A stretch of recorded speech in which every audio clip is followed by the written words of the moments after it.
આજરોજ કેન્સર આયુર્વેદિક હોસ્પિટલ જે વિનામૂલ્યે સેવા આપે છે, અત્યાર સુધી આમરણની બાજુમાં હોસ્પિટલ ચાલુ જ હતી, પણ લોકેશન થોડુંક આઉટ પડતું હતું, દર્દીઓ હેરાન થતા હતા, એટલા માટે શિફ્ટ કરવામાં આવી છે. અને આનું લોકેશન મોરબીથી નીકળો એટલે ઘોંઘડા સજ્જનપર ગામ પછી ડાબા હાથમાં બાપા સીતારામની મઢુલી આવે છે, એમની બાજુમાંથી રસ્તો આવે છે, રફ રસ્તો 500 મીટર અંદર રોડથી. આ હોસ્પિટલ વિનામૂલ્યે સેવા કેન્સરના દર્દીઓને આપવામાં આવે છે. અને મારા મિત્ર નિલેશભાઈ એરવાડિયા, માત્ર હું તો નિમિત્ત છું કે રામ રસોડાનો આજીવન કાર્યકર અમે સંભાળ્યો છે, ખર્ચાનો સેવાયત સંપત્તિ ફાઉન્ડેશને પણ જે મહેનત નિલેશભાઈ એરવાડિયા કરે છે, એમની ટીમ કરે છે, ખરેખર એ ધન્યવાદને પાત્ર છે.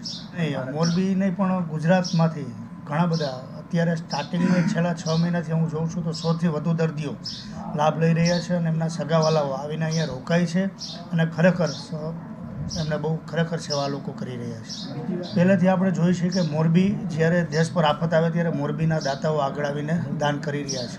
ત્યારે આ હોસ્પિટલ ચાલુ થઈ છે ત્યારે નિલેશભાઈએ ક્યાંય લાંબો હાથ નથી કર્યો, પણ નિલેશભાઈને સામેથી ફોન કરીને કોઈ દવા લખાવે છે, કોઈ ફંડફાળો લખાવે છે. મેં જવાબદારી રસોડાની લીધી છે કે આજીવન હું જીવ સુધી ત્યાં સુધી આ હોસ્પિટલ ચાલુ રહેશે ત્યાં સુધી તમામ દર્દી કે દર્દીના સગાવાલાનો જમવાનો ખર્ચ કે રસોઈયાનો ખર્ચ બધો મારું ટ્રસ્ટ ઉપાડે છે.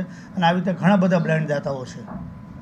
નિલેશભાઈ એરવાડિયા 1/8/2023થી અમે આ સંસ્થા ચાલુ કરી છે.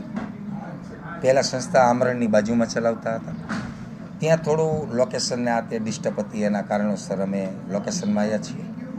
અને અહીંયા તમામ પ્રકારના રોગની નિઃશુલ્ક સારવાર, રહેવાની, જમવાની, ડૉક્ટર, ઓપીડી, દવા, તમામ વસ્તુ ફ્રી આપવામાં આવે છે.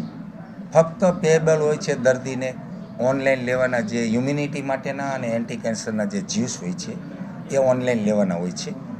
જે ગ્રામ્ય વિસ્તારમાં જ્યાં કુરિયરની વ્યવસ્થા નથી તો એના માટે અમે અહીંયા જ્યુસ પણ અવેલેબલ રાખીએ છીએ અને એ પણ રેટ ટુ રેટ દઈએ છીએ. બાકી અહીંયા એક પણ રૂપિયો ચાર્જ લેવામાં આવતો નથી. વધુ પડતા અમારી પાસે જે દર્દીઓ આવે છે એ આર્થિક રીતે, માનસિક રીતે અને શારીરિક રીતે ત્રણેય રીતે જે થાકેલા હોય છે. સરકારના કાર્ડમાં જેટલો સહાય મળતી હોય એટલી લઈ લીધી હોય છે, અધરવાઇઝ પોતે ફાઇનાન્શિયલ સ્ટ્રોંગ હોય તો ફાઇનાન્શિયલ ખર્ચો કરી ચૂકેલા હોય છે. અને શારીરિક નબળાઈ, શારીરિક થાકી ગયેલા હોય, માનસિક હતાશ થઈ ગયા હોય એવા વધુ પડતા દર્દીઓ આવતા હોય છે, જેને અમે દવા અને દુઆ બંને સાથે, કારણ કે અમારો આદેશ આશ્રમ છે, અહીંયા સંતો છે, સંતોના આશીર્વાદ છે, અને સાથે હિમાચલની આયુર્વેદિક દવા અમે આપીએ છીએ, જેમાં હજારો દર્દીઓને અમે સ્ટેબલ કરી ચૂક્યા છીએ. અમારા પરિણામો આખા ગુજરાતમાં છે, ભારતભરમાં છે.